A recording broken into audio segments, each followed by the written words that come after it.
The strangest thing about the warning wasn't that it appeared, it was that no one else noticed it.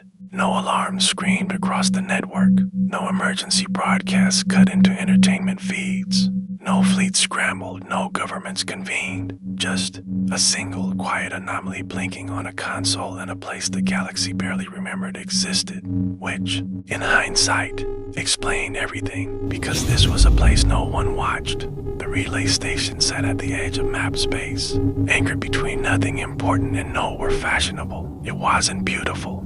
It wasn't famous. It didn't host diplomats, or admirals, or anyone whose name ever ended up in a history archive. It existed for one reason only: to keep things moving. Ships passed through, signals flowed, trade lanes stayed open, and that was it. Most species assumed stations like this ran themselves: ancient technology, automated systems, self-correcting routines. Infrastructure was boring, and boring things were invisible.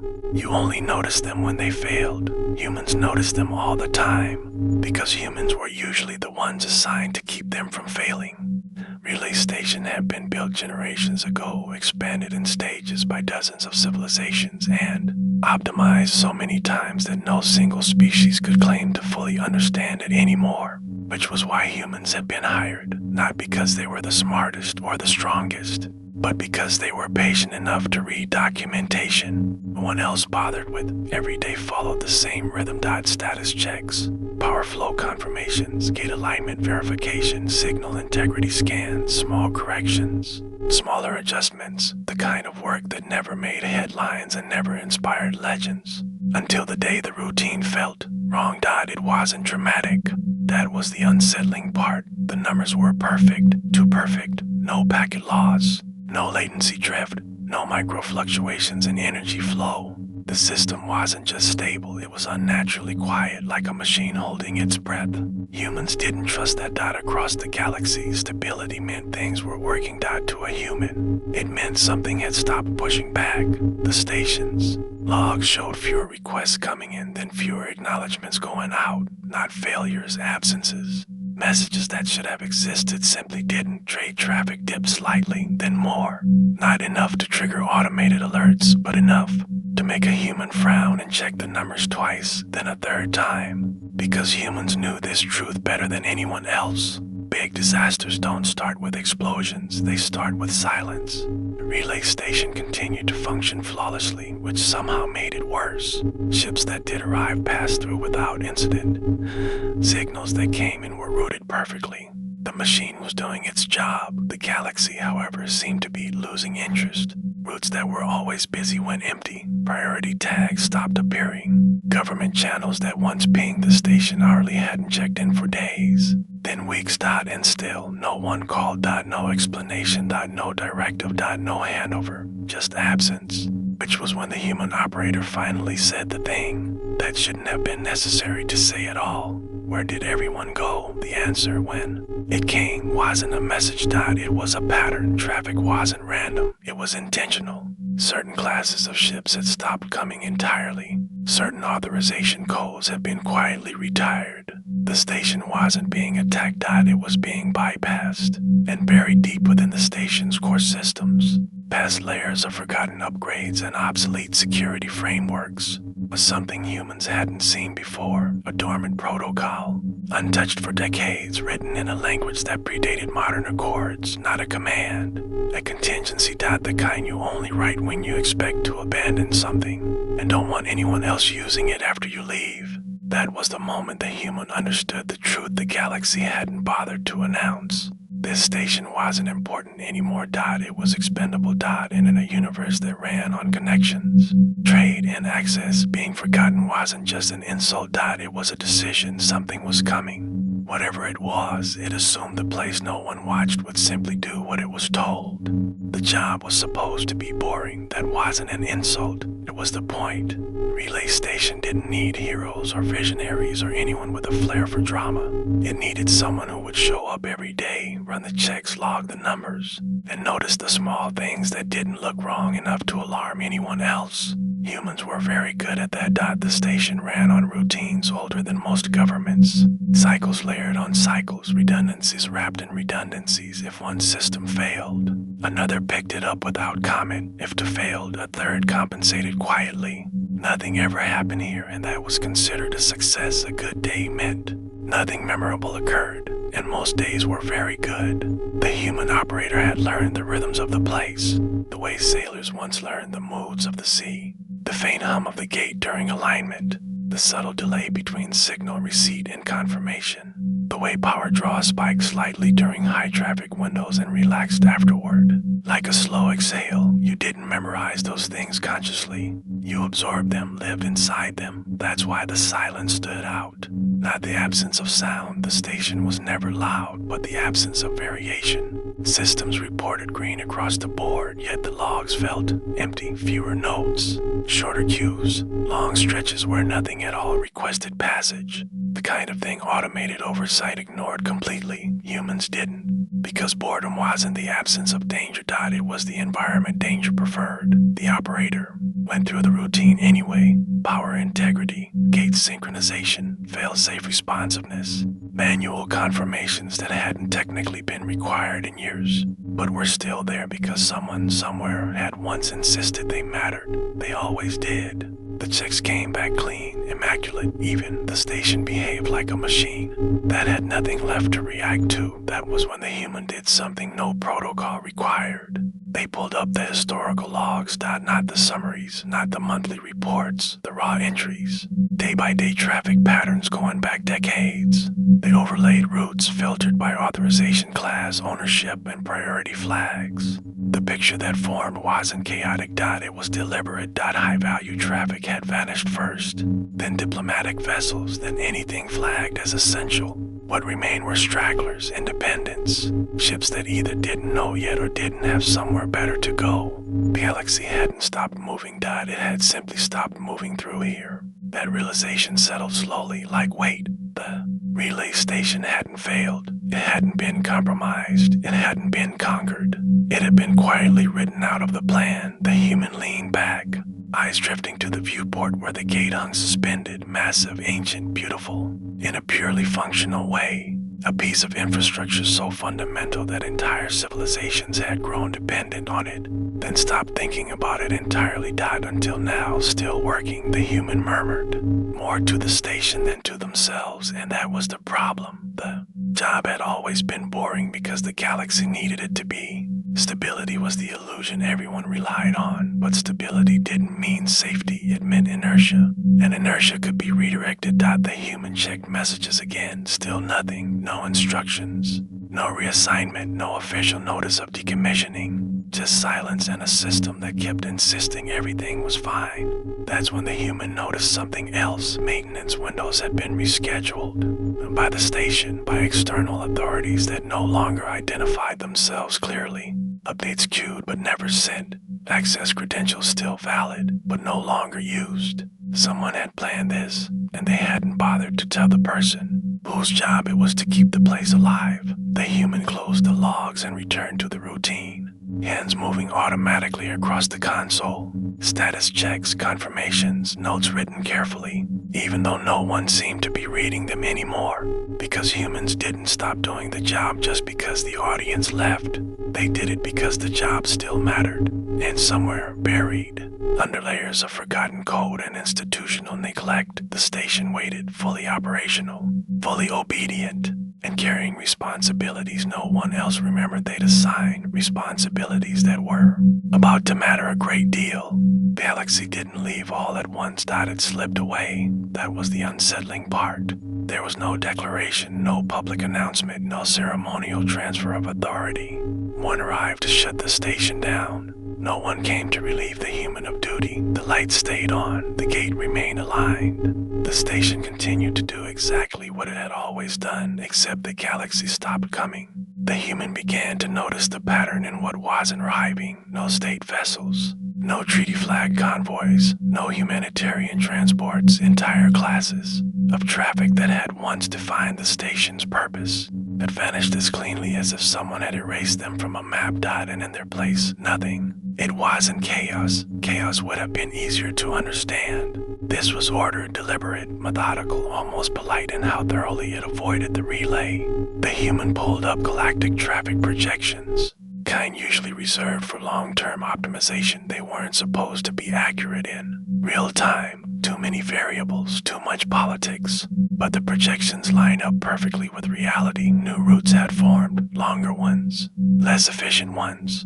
Entire trade networks had restructured themselves to flow around the relay station. Instead of through it, planets paid higher costs, accepted longer delays, burned more fuel, all to avoid this single quiet point in space. No warnings, no objections, no questions. The galaxy had decided the inconvenience was worth it. That decision settled heavily. This wasn't a malfunction. It wasn't a threat response. It was a choice made at scale. Kind only institutions made when ethics were weighed against outcomes and quietly set aside. The human checked public records next. News feeds, legislative bulletins, corporate disclosures. Anything that might explain why a cornerstone of interstellar infrastructure had been sidestepped without comment. There was nothing. No crisis reports, no security advisories, no mention. The station at all. It was as if the relay had never existed. That was when the human understood something most species learn too late. Infrastructure is invisible until it becomes inconvenient, and invisibility makes it easy to pretend responsibility has vanished with it. The station logs told the rest of the story. Oversight councils dissolved or merged, budget lines reallocated. Maintenance contracts expired without renewal. Each change taken alone was unremarkable. Together they formed a single, undeniable truth. The galaxy had moved on, not because the station failed, but because it was no longer politically useful to acknowledge it. The human stared at the gate, through the viewport, its massive structure hanging in space exactly where it always had. Ancient, reliable, waiting, a door that still worked perfectly. In a universe that had decided to stop admitting it existed. No one had told the station to shut down. No one had told the human to leave, which meant the burden hadn't been removed. It had been avoided. The realization was quiet, but it cut deep. If something went wrong now, there would be no shared blame. If the station failed, history would say it was inevitable. If it held, no one would thank the person who stayed behind to keep it that way. The human exhaled slowly. They hadn't been abandoned because they were unimportant. They had been left because they were useful and because leaving them behind let everyone else pretend the problem was solved. The galaxy hadn't turned hostile. It had turned indifferent. And indifference, the human knew, was far more dangerous because when something finally came through that gate again, something that couldn't afford to take the long way around, it would expect the station to function as it always had, expect obedience. Expect access, expect compliance, and the galaxy would claim it had never asked for any of it. The protocol wasn't hidden. That was the first unsettling thing about it.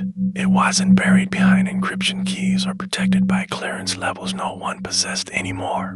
It sat exactly where it had always been, labeled plainly, documented, cleanly, and ignored so completely that no one remembered it existed. Because no one ever expected it to be used. The human found it while following the trail of absences, expired oversight authorities, deprecated command paths, responsibilities that no longer pointed anywhere meaningful. At the end of that trail was a single reference, tucked into a system diagram so old its formatting predated modern standards. Final custodian directive, not emergency response. Not shutdown procedure, not fail-safe. Custodian. The human paused, fingers hovering for a moment before opening it. The text was calm, measured, written by people who understood exactly what they were asking and hoped no one would ever have to read it again. The directive didn't assume sabotage or invasion. It didn't reference enemies or war. It acknowledged something far more uncomfortable, that infrastructure outlives politics, that treaties expire, that alliances fracture, and that when they do, the systems connecting civilizations become liabilities instead of lifelines. The protocol existed for one reason only, to prevent control from passing silently into the wrong hands. If legitimate oversight dissolved, if recognized authorities ceased communication, if the custodian remained operational without instruction, then the station was no longer neutral. It became a choice. The human read the conditions twice, then a third time. Every trigger had been that oversight channels were gone, command hierarchies no longer validated, maintenance authority unrenewed, external governance unresponsive. The galaxy hadn't ordered abandonment, but it had created it. The directive didn't tell the custodian what to do. That would have been easier. Instead, it transferred responsibility not upward but inward. The station would continue to operate only under active custodianship, and custodianship meant accountability. The human leaned back slowly, the weight of it settling in. This wasn't a weapon. It wasn't even a defense system. It was a safeguard against indifference. The protocol outlined options, all of them undesirable, all of them permanent in their own way. Maintain limited operation, restrict access, suspend transit under specific conditions, or, as a last resort, initiate containment. Containment didn't mean destruction, it meant isolation. The gate could be closed, not violently, not catastrophically, but completely. A clean severing of a route the galaxy had come to depend on. Without remembering who maintained it, the human felt something tighten in their chest. No alarms had announced this moment. No council vote had authorized it.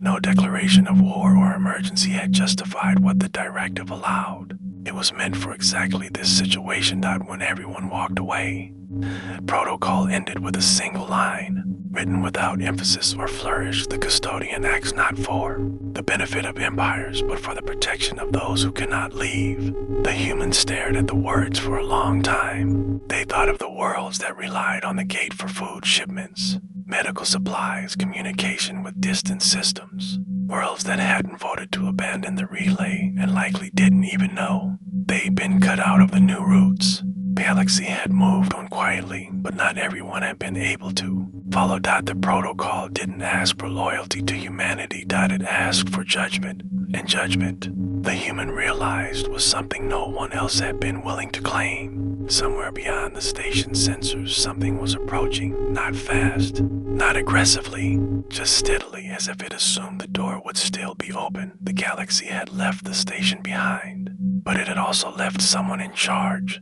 and that was the part no one had thought through. It took the human longer than they liked to admit to understand what the station truly was. Not because the information wasn't there, it always had been, but because no one ever framed it that way. The relay wasn't the gate in the way most species thought of gates. It wasn't just a shortcut through space, a convenience layered on top of civilization. It was a constraint, a narrowing of possibilities, a place where countless independent decisions were quietly forced to pass through a single, shared point, which meant control didn't belong to whoever had the biggest fleet. It belonged to whoever maintained the bottleneck. The human pulled up a systems overview, this time not as an operator but as an observer. They traced the flow of traffic, energy, data, and authority through the station's architecture. What they saw wasn't a machine, it was a map of dependence.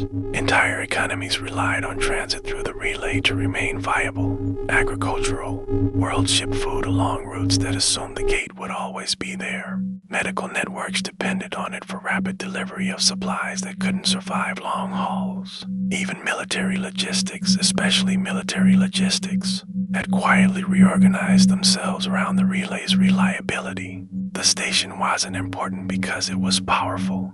It was powerful because everyone assumed it was neutral, and neutrality, the human realized, only existed as long as someone chose to uphold it. The galaxy hadn't seized the relay. It hadn't destroyed it. It hadn't even shut it down. It had done something far more revealing. It had taken it for granted. By bypassing the station without decommissioning it, by letting oversight collapse without replacement, the galaxy had turned infrastructure into an orphan, still functioning, still essential, but no longer protected by shared responsibility, which meant the station's neutrality wasn't guaranteed anymore. It was inherited. The human examined the access logs again, this time with a different question in mind. Who could use the relay? If they chose to, not who was allowed, who was capable. The answer was uncomfortable. Any sufficiently advanced force with the right codes could attempt control, not violently, not dramatically, just by showing up and asserting authority that no longer had anyone left to contradict it. And if that happened, the relay wouldn't resist, it would comply. Because machines didn't understand politics, they understood validation. The humans, hands tightened slightly on the console. This was what the protocol had been written for. Not invasion, not war, appropriation. The quiet transfer of power from collective governance to whoever arrived first, and spoke with enough confidence that infrastructure didn't defend itself, people defended it. The human looked out at the gate again, immense and patient, hanging in the void like it always had. It had moved civilizations, ended distances, enabled empires. It would do so again for whoever came next, unless someone decided otherwise. Realization was sobering. Power wasn't the ability to destroy the gate. Power was the ability to decide who used it. The human wasn't a general, wasn't a politician, wasn't a hero in any traditional sense. They were a custodian, a person who showed up every day and made sure the system worked. And now the system was asking something it never had before, not for maintenance, for judgment. Somewhere beyond the station's perimeter, long-range sensors registered a faint signature, not hostile, not hidden, a vessel on a predictable approach vector, broadcasting credentials that assumed the relay would do what it always had, open. The human watched the data scroll in, calm on the surface, heart steady but heavy. The galaxy had forgotten that infrastructure was power, but someone was about to remember.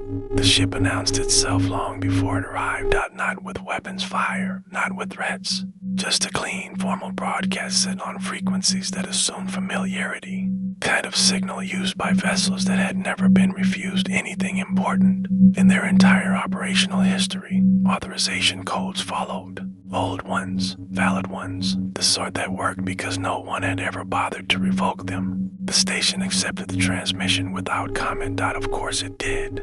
Machines didn't question confidence. The humans studied the incoming data in silence. The ship's profile was unmistakable, large, advanced, built for endurance rather than speed. Not a trader, not a refugee, not a scout. This was a vessel designed to arrive, not to ask permission. Its trajectory was perfect. Textbook approach. It wasn't hiding. It wasn't rushing. It behaved like something that already owned the space it was entering. That was the first real confirmation. Whatever was happening in the galaxy, this ship was part of it. The broadcast repeated, politely this time, adding a line that made the human's jaw tighten. Relay station, prepare gate alignment. We will transit shortly, not request. Not await clearance. Prepare. The human didn't respond right away. They watched the ship's systems instead. Power distribution, command structure, the subtle signs of a vessel that had crossed long distances under the assumption that doors would open when it arrived. This wasn't a test. This was expectation. The human finally keyed the channel, keeping their voice even professional, exactly the way it had always been. Relay station operational, they said. Please state transit purpose and destination. There was a pause, brief but telling. When the reply came, the tone hadn't changed, but something underneath it had. Purpose is authorized relocation. Destination is irrelevant to station operations. Proceed with alignment. That was when the human understood. This ship didn't see the relay as shared infrastructure. It saw it as legacy property, something left behind, unattended, waiting for someone decisive enough to claim it. The galaxy hadn't prepared for war. It had prepared for acquisition. The human glanced at the protocol again. The words still etched clearly in their mind. The custodian acts not for the benefit of empires. They looked back at the ship. It was close now. Close enough that denying access would no longer be abstract. Close enough that the next decision wouldn't belong to committees or councils that no longer answered. Just one person, one station, one system everyone assumed would obey. The ship's final transmission arrived, calm and confident. Relay station, acknowledge. Initiate gate opening sequence. The human's hand hovered over the controls. This was the moment the galaxy had been quietly building toward. Not a battle, a decision. The moment stretched longer than it should have. Not because anything was physically stopping the human from acting, but because this was the first time since arriving at the relay station that the next step wasn't defined by procedure. Every other action in this place had a checklist, a confirmation window, a line in a manual written by someone who assumed responsibility would always belong to someone else. This one didn't. The controls waited patiently, their indicators steady, ready to begin the gate opening sequence the instant the command was given. The station didn't know anything was wrong. It never would. To it, this was just another ship, another transit, another day of doing exactly what it was built to do. The human didn't rush. That, more than anything else, defined the moment. day, reviewed the data again not because it might change, but because humans had a habit of making sure they understood the consequences before they accepted them. The ship's authorization was valid under frameworks that technically still existed. The oversight that should have reviewed the request was gone. The treaties that once defined shared use had expired quietly without renewal. Everything pointed to one simple truth. If the gate opened, no rule would be broken, and if the gate stayed closed, no rule would stop it. The protocol didn't tell the custodian what choice to make. It couldn't. That would have defeated its purpose. Instead, it laid out responsibilities and waited for someone willing to carry them. The human thought of the world still listed as dependent on the relay quiet names buried in system. Tables, places that didn't have alternative routes or the political leverage to demand new ones. Worlds that hadn't been consulted when the galaxy decided to reroute itself.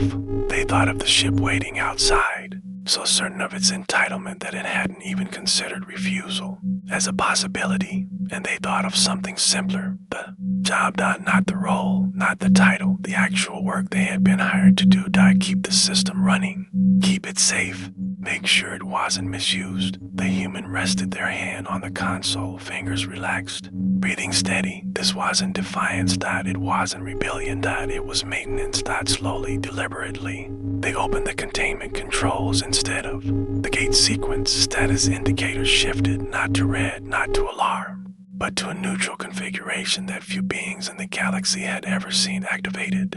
The station didn't protest, it complied. The gate remained closed outside. The ship continued its approach for several seconds before its systems finally registered the anomaly. Power levels fluctuated as automated processes attempted to reconcile expectation with reality. A new message came through, sharper this time. Relay station, report malfunction. The human watched the data scroll past, calm and precise. There is no malfunction, they replied evenly. The station is operating within custodial parameters. Another pause, longer now. The ship hadn't prepared for this. It had prepared for resistance, for delay, for negotiation even, but not for a system that simply declined. The human leaned back slightly, eyes on the displays. Posture unchanged. They hadn't raised their voice. They hadn't issued threats. They hadn't invoked humanity at all. They had simply made a choice the galaxy assumed no one left behind would ever dare to make.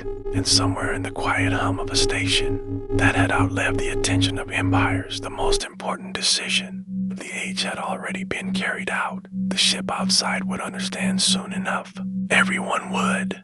The gate did not slam shut. That was the detail history would never quite capture. There was no violent surge of energy, no cascade of warnings, no dramatic failure that echoed across the station. The relay didn't rage against the decision. It didn't resist. It simply settled. The gate shifted from readiness to containment with the same quiet efficiency it had always shown. Fields realigned, power flows redistributed. Pathways that had once been open by default were now closed by intent, cleanly, completely.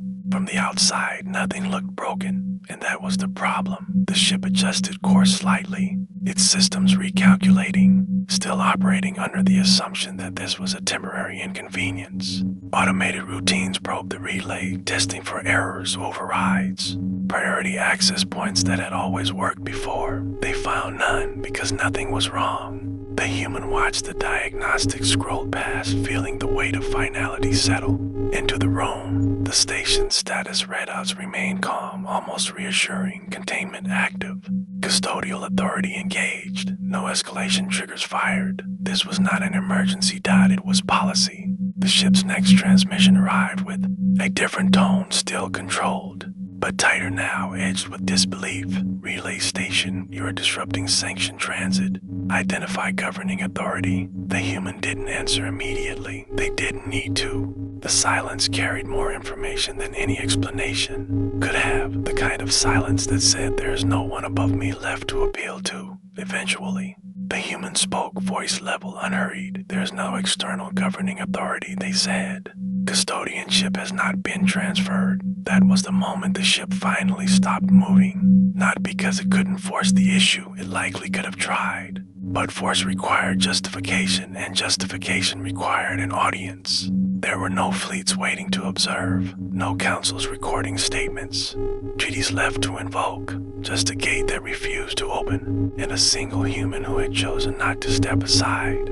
The ship's systems began adjusting for a longer stay. Power consumption shifted, communication arrays widened their search, probing for responses that weren't coming somewhere inside that vessel. Someone was realizing the truth. This wasn't a blockade imposed by an enemy.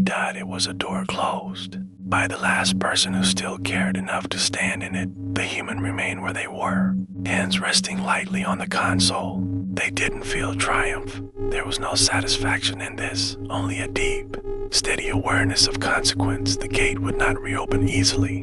Containment protocols weren't designed for negotiation. They were designed for exactly this scenario. When shared responsibility collapsed and someone tried to claim what no longer belonged to anyone. Galaxy had built this safeguard long ago, then forgotten it existed. The human hadn't. Outside, the ship sent one final message, short, careful, no longer assuming anything. Relay station state conditions for access. The human closed their eyes for a moment. Conditions implied compromise, bargaining, power shifting hands again. That wasn't what this was. When they opened their eyes, the gate's status remained unchanged. There are no conditions, the human replied. The relay is closed. The words weren't a threat. They were a fact. And in the vast, quiet space between systems, the galaxy felt the consequences of forgetting who maintained the doors. It depended on. The galaxy did not react right away. That too was predictable. Systems recalculated, routes adjusted, traffic slowed, then stalled, then backed up along corridors never meant to carry that kind of weight.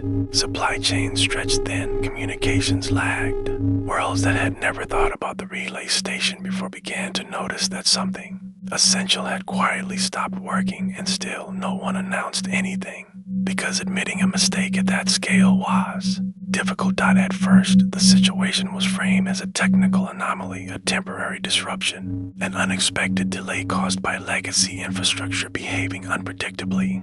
Analysts assured markets that alternatives existed, even as those alternatives strained under loads they were never designed to carry. The galaxy tried to move on again. It couldn't. Entire regions slowed to a crawl. Medical shipments arrived late. Food convoys rerouted through systems already at capacity. Military logistics so carefully optimized around the assumption of permanent access began missing deadlines that could not be explained away.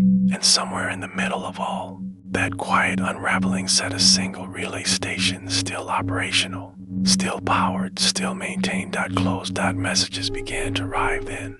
Not demands, not threats, questions. Who was in control, under what authority, what grievance needed to be addressed. The human read them all and responded to none. Because this was no longer a discussion about grievances. It was a lesson. Infrastructure the galaxy was learning was not a background detail. It was not neutral by default. It was power made invisible by familiarity. And that power had always rested in the hands of those willing to show up every day and keep it running. For generations, the galaxy had assumed that person would never say no. They were wrong. The human continued their routine, status checks, power flow confirmations, gate integrity scans, everything exactly as it had always been. The station did not decay. It did not fail. It simply waited, doing its job, refusing to be misused. Somewhere far away, councils reconvened. Treaties were dusted off. Old authorities attempted to reassert themselves, discovering too late that legitimacy meant nothing without presence.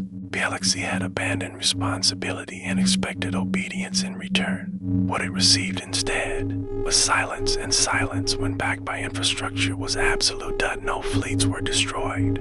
No worlds were burned. No empire fell overnight. But something far more important shifted. The galaxy remembered. It remembered that the most dangerous humans were not the loud ones. Not the conquerors or the generals or the visionaries who made speeches. They were the custodians. The ones who understood the systems everyone depended on. The ones who noticed when silence replaced orders. The ones who stayed when everyone else quietly moved on. By the time the galaxy realized what it had handed over, the decision had already been made. Not in anger, not in fear, but in calm, careful certainty. The gate remained closed. And the universe adjusted around that fact.